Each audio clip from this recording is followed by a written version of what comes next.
मन की पाठशाला बाय शिवाय एग्जाम मेकर्स में एक बार फिर आप सभी का स्वागत है। इस चरण में, इस श्रृंखला में हम सभी मनोविज्ञान के ऊपर कुछ बहुविकल्पीय प्रश्न जो बहुत ज़्यादा इम्पॉर्टेंट हैं उनके बारे में अध्ययन कर रहे हैं, जो कि सभी कॉम्पिटिटिव एग्ज़ाम्स की दृष्टि से भी इम्पॉर्टेंट हैं और आपकी परीक्षा की दृष्टि से भी इम्पॉर्टेंट हैं। तो चलिए शुरू करते हैं हम लोग। पहला प्रश्न है, निम्नलिखित में से कौन सी विधि मनोवैज्ञानिक अध्ययनों में अपनाई जाती है? अंतर्दर्शन विधि, निरीक्षण विधि, प्रयोगात्मक विधि, उपयुक्त सभी। देखिए, निम्नलिखित में से कौन सी विधि है जो मनोवैज्ञानिक अध्ययनों में अपनाई जाती है? तो यहाँ पर देखिए, मनोवैज्ञानिक अध्ययनों में अगर हम अध्ययन की बात करते हैं तो मनोवैज्ञानिक अध्ययनों में हम अंतर्दर्शन विधि का भी उपयोग करते हैं। यानी अंतर्दर्शन मतलब अपने अंदर झांकें, पता करें कि हम में क्या गुण हैं, हमें क्या अवगुण हैं। निरीक्षण विधि की, कोई दूसरा हमको निरीक्षण कर रहा है और देख रहा है, कोई अगर रोगी है और उसको दूसरा व्यक्ति देख रहा है कि इसके अंदर क्या कमियां हैं और क्या इसका व्यवहार का है, लोगों के प्रति, औरों के प्रति, अपने प्रति कैसा व्यवहार है, जिसके द्वारा वो उसके बारे में समझ सकें, जान सकें, उसका निरीक्षण करते हैं। प्रयोगात्मक विधि के प्रयोग किए जाते हैं, प्रश्नावली दे सकते हैं, साक्षात्कार कर सकते हैं, या फिर क्रियात्मक रूप से कोई कार्य करवाया जा सकता है और इस तरह से हम उसके मनोवैज्ञानिक गुणों का अध्ययन कर सकते हैं। यानी तीनों ही विधियों से हम मनोवैज्ञानिक अध्ययन कर सकते हैं। इसीलिए इसका सही उत्तर आएगा हमारा उपयुक्त सभी। इसका सही उत्तर क्या है? उपयुक्त सभी। चलिए नेक्स्ट क्वेश्चन देखते हैं। अंतर्दर्शन विधि द्वारा अध्ययन नहीं किया जा सकता। अंतर्दर्शन विधि द्वारा हम क्या अध्ययन नहीं कर सकते हैं? चलिए ऑप्शंस देख लें। ऑप्शंस हैं, किसी भी सामान्य व्यक्ति के व्यवहार का हम अध्ययन नहीं कर सकते हैं, ठीक है। मानसिक रोगी, बच्चे, पागल, इन लोगों के व्यवहार का अध्ययन नहीं कर सकते। स्त्रियों के व्यवहार का अध्ययन नहीं कर सकते, या किसी भी व्यक्ति के व्यवहार का अध्ययन नहीं कर सकते। देखो यहाँ पर ध्यान दो, अंतर्दर्शन विधि का मतलब क्या है। अंतर्दर्शन विधि, जैसे कि नाम से स्पष्ट हो रहा, अपने अंदर ही झांकना, ठीक है। अपने अंदर अपने गुणों का, अपने अवगुणों का अवलोकन करना, उनके बारे में जानना, समझना, और जानते हुए कि लोग हमें पसंद करते हैं तो क्यों करते हैं, हमारे कौन से गुण हैं जो लोगों को अच्छे लग रहे हैं, हमारे कौन से वो अवगुण हैं जो लोगों को बुरे लग रहे हैं, जिनको हमें बदलने की आवश्यकता है, जिनके लिए हमें अपने व्यवहार में बदलाव लाने की आवश्यकता है। तो ये विधि जो है, ये व्यक्ति तभी कर सकता है जब वो बौद्धिक रूप से पूरी तरह सक्षम हो। अगर उसकी बौद्धिक क्षमता कम है तो वह अपने अंदर झांक ही नहीं सकता। आप किसी बच्चे से उम्मीद नहीं कर सकते कि वो अपने अंदर झांक कर आपको ये बताए कि मुझ में ये गुण है और ये अवगुण है, ठीक है। बच्चे को अगर आप पूछेंगे तो उसके अंदर सब गुण ही गुण है, अवगुण है ही नहीं। किसी पागल व्यक्ति से, जिसकी मानसिक रूप से स्थिति ठीक नहीं है, ऐसे व्यक्ति से भी आप बात करेंगे तो वो अपने अंदर अवगुण और अवगुणों का ब्यौरा आपको नहीं दे सकता है, ठीक है। मानसिक रोगी, कोई पहले से अगर मानसिक रोगी, तो देखिए मानसिक रोगी होते ही वही हैं जो आपकी बात को सुन ही नहीं पाएंगे, अपने आगे अपनी बात ही वो सर्वोपरि रखेंगे, वो आपकी बात को समझने की प्रयास भी नहीं करेंगे, इसीलिए वो मानसिक रोगी हैं। तो अंतर्दर्शन विधि द्वारा हम किसी भी सामान्य व्यक्ति के व्यवहार का हम अध्ययन कर सकते हैं आराम से। स्त्रियों के व्यवहार का भी अध्ययन कर सकते हैं, किसी भी नॉर्मल व्यक्ति के व्यवहार का हम अध्ययन कर सकते हैं, लेकिन मानसिक रोगियों का हम अध्ययन नहीं कर सकते। इसका मतलब यहाँ जो सही ऑप्शन है, क्योंकि वो पूछ रहे हैं कि अंतर्दर्शन विधि द्वारा अध्ययन नहीं किया जा सकता, वो कौन है, तो वो है हमारा मानसिक रोगी। मानसिक रोगी, बच्चे, पागलों के व्यवहार का हम अंतर्दर्शन विधि से अध्ययन नहीं कर सकते हैं। चलिए आगे बढ़ जाते हैं। नेक्स्ट क्वेश्चन आता है हमारा, लिप्सिंग में मनोविज्ञान की प्रथम प्रयोगशाला किसने स्थापित की? लिप्सिंग में, लिप्सिंग या लिप्जिंग एक ही बात है, जर्मनी में है ये लिप्जिंग, और यहाँ पर मनोविज्ञान की प्रथम प्रयोगशाला जो है वो स्थापित की गई थी 1897 में। और वो जो थी हमारी, वो किसने स्थापित की थी? तो वो स्थापित की क्या मन ने, टिचनर ने, एबिंगहॉस ने, या विलियम वुंट। यहाँ पे ये वुंट है, वॉन्ट नहीं है, ठीक है, इसको आप वुंट पढ़ें। ठीक है, और ये वॉन्ट नहीं है, वुंट है ना। तो विलियम वुंट ने की थी, या एबिंगहॉस ने की, या टिचनर ने की, या मन ने की, तो किसने की थी? ये तो बहुत नॉर्मल सा क्वेश्चन है, विलियम वुंट। विलियम वुंट वो पहले व्यक्ति थे जिन्होंने मनोविज्ञान को एक विज्ञान की तरह देखा और विज्ञान की दृष्टि से समझते हुए उन्होंने पहली प्रयोगशाला बनाई मनोविज्ञान के लिए। चलिए नेक्स्ट क्वेश्चन आता है आपका, कौन सी अध्ययन विधि में बालक व पशु के व्यवहार का अध्ययन संभव नहीं होता? बालक और पशु के व्यवहार का अध्ययन हम कौन सी विधि में नहीं कर सकते हैं? तो देखिए, बालक और पशु नैदानिक निरीक्षण, उनका निरीक्षण हम कर सकते हैं, बच्चों का निरीक्षण किया जा सकता है। उनका सामान्य निरीक्षण माता पिता ही करते रहते हैं, देखते रहते हैं हमारा बच्चा क्या कर रहा है, पढ़ रहा है कि नहीं पढ़ रहा है, खेल रहा है तो क्या खेल रहा है, कहाँ खेल रहा है, निरीक्षण करते रहते हैं, सामान्य सा निरीक्षण। नैदानिक निरीक्षण की कोई परेशानी है बच्चे की तो उसको देख रहे हैं, जैसे बुखार आ गया तो हम उसको बार बार जाकर देख रहे हैं कि अभी बुखार उतरा कि नहीं उतरा, ठीक है, अभी बच्चा ठीक है कि नहीं है ना, अभी वो कुछ खा रहा है कि नहीं खा रहा है, खेल रहा है कि नहीं खेल रहा है, ठीक है, अभी उसकी तबीयत ठीक लग रही है कि नहीं लग रही है, तो हम देखते हैं, ये नैदानिक निरीक्षण हुआ। प्रयोग विधि के हम प्रयोग द्वारा, तो देखिए बालक पर प्रयोग किया जा सकता है, उसको समझा बुझा के, पशु पर प्रयोग किया जा सकता है, करते हैं ना, जैसे स्किनर ने चूहे पर प्रयोग किया था, थार्नडाइक ने बिल्ली पर प्रयोग किया था, ठीक है, तो इन्होंने प्रयोग किए कि नहीं किए? तो ये तो संभव है। संभव बालकों का और पशुओं का अध्ययन हम किससे नहीं कर सकते हैं? तो हम नहीं कर सकते हैं अंतर्दर्शन विधि से। किससे नहीं कर सकते हैं हम? अंतर्दर्शन विधि से हम नहीं कर सकते हैं, ठीक है, तो अंतर्दर्शन विधि यहां पर सही उत्तर होगा आपका। चलिए नेक्स्ट आगे बढ़ जाते हैं। हमारा निम्नलिखित विधि में कौन सी विधि मनोविज्ञान को विज्ञान का दर्जा देती है? निम्नलिखित में से कौन सी विधि है जो विज्ञान का दर्जा दे रही है मनोविज्ञान को? देखिए, विज्ञान में आप एक चीज पढ़ते हैं कि विज्ञान में हमेशा प्रयोग किए जाते हैं, ठीक है, तो अंतर्दर्शन विधि में तो कोई प्रयोग हो ही नहीं रहा, वहां तो व्यक्ति अपने गुणों का अध्ययन खुद से कर रहा है। नैदानिक निरीक्षण में किसी चिकित्सीय उपागम की वजह से या चिकित्सीय क्षेत्र की वजह से हम लोग उसका निरीक्षण कर रहे हैं, है ना, कोई भी रोगी है उसको बार बार देख रहे हैं कि भाई वो अभी ठीक है कि नहीं ठीक है, दवा का असर हुआ कि नहीं हुआ।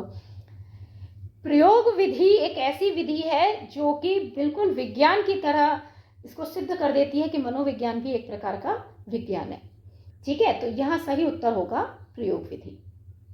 नेक्स्ट क्वेश्चन आया, अंतर्दर्शन विधि को और क्या कह सकते हैं? कौन सी विधि और कही जा सकती है? इसका नाम दूसरा और क्या हो सकता है? वस्तुनिष्ठ विधि? नहीं साहब, वस्तुनिष्ठ विधि तो नहीं है। निरीक्षण विधि भी नहीं है, ठीक है, निरीक्षण भी नहीं करवा रही है ये।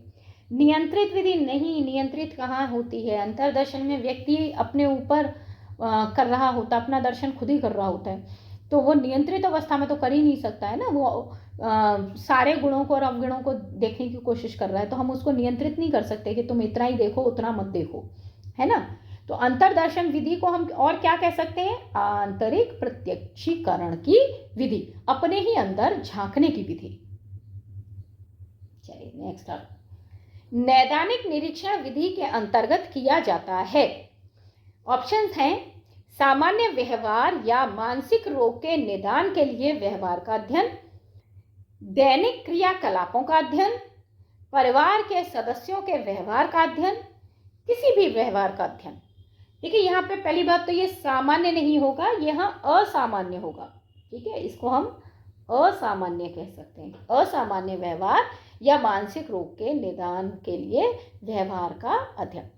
नैदानिक का मतलब होता है बेटा किसी बीमारी के इलाज के लिए, निदान करने के लिए, किसी रोग का निदान करने के लिए, किसी रोग को ठीक करने के लिए। तो इस विधि का दैनिक क्रियाकलापों में तो कोई यूज होना ही नहीं चाहिए, क्योंकि दैनिक क्रियाकलापों में तो कोई बीमारी ही नहीं है, कोई रोग ही नहीं है। परिवार के सदस्यों का, वैसे ही व्यवहार के सदस्यों का हम क्यों अध्ययन करने लग गए, है ना। और किसी भी प्रकार के व्यवहार पर भी हम नहीं देखेंगे, हम तब देखेंगे जब कोई रोग की बात आ रही है, तो कोई असामान्य व्यवहार है या कोई मानसिक रोग है तो उसके लिए हम व्यवहार का अध्ययन करेंगे नैदानिक निरीक्षण विधि के अंतर्गत। चलिए नेक्स्ट क्वेश्चन आ रहा है हमारा 8th क्वेश्चन है, निम्नलिखित में से निरीक्षण विधि का दोष नहीं है। निम्नलिखित में से निरीक्षण विधि का दोष नहीं है क्या?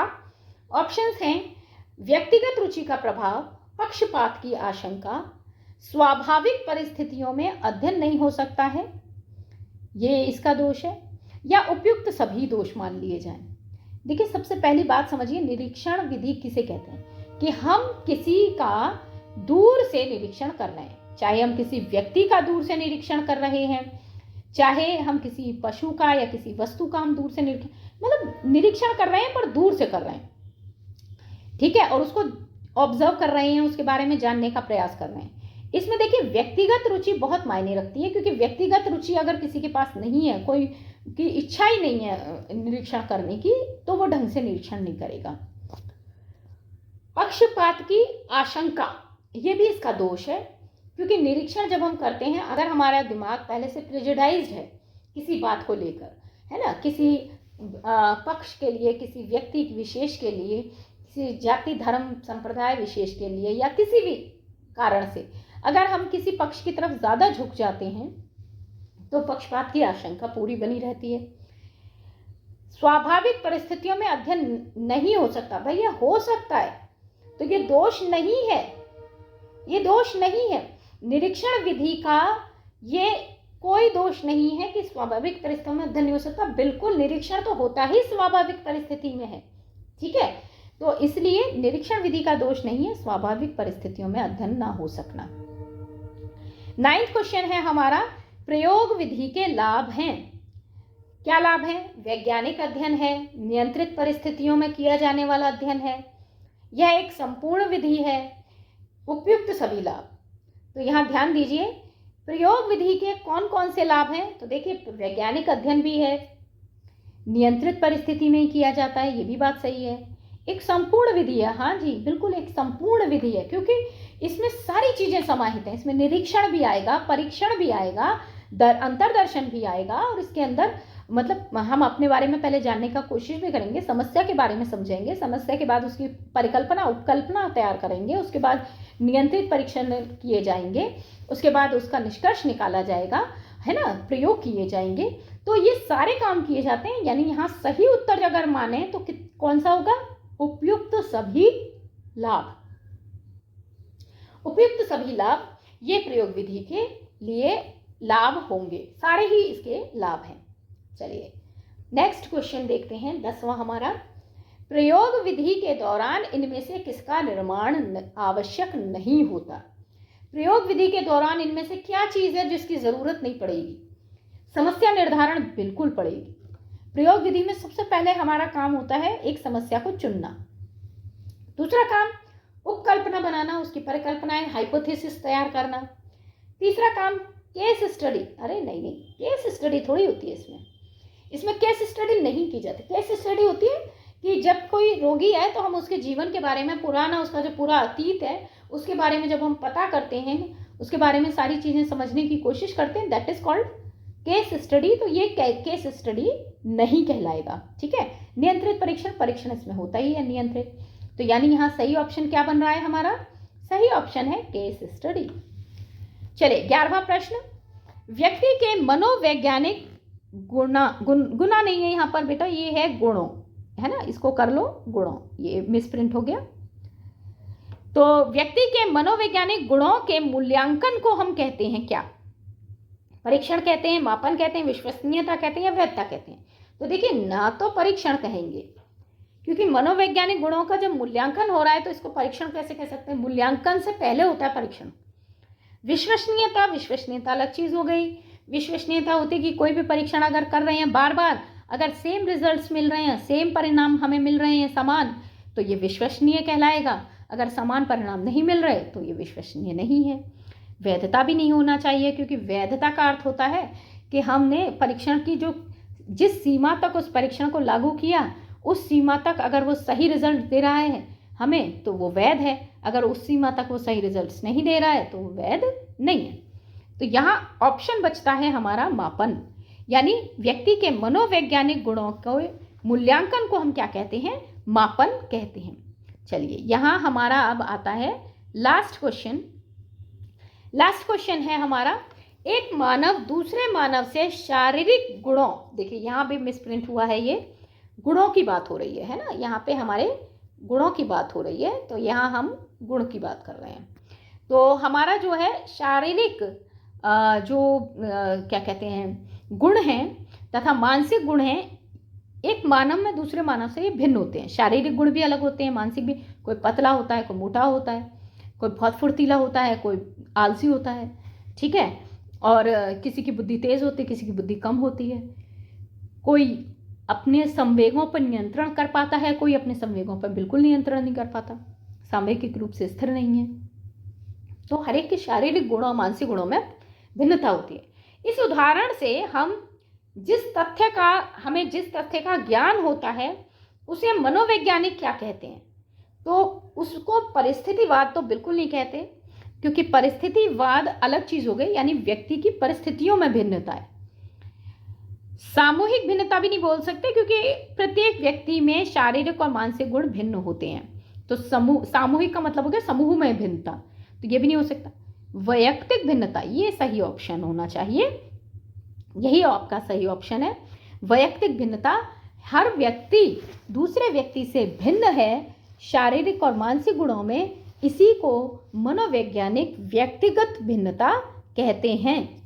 ठीक है, तो यहाँ हमारे ये 12 प्रश्न आपके कंप्लीट हो गए हैं। ठीक है, उम्मीद है आपको ये प्रश्न अच्छे से समझ में आए होंगे, अच्छे भी लगे होंगे और आप अब इन्हें अच्छे से तैयार कर लेंगे।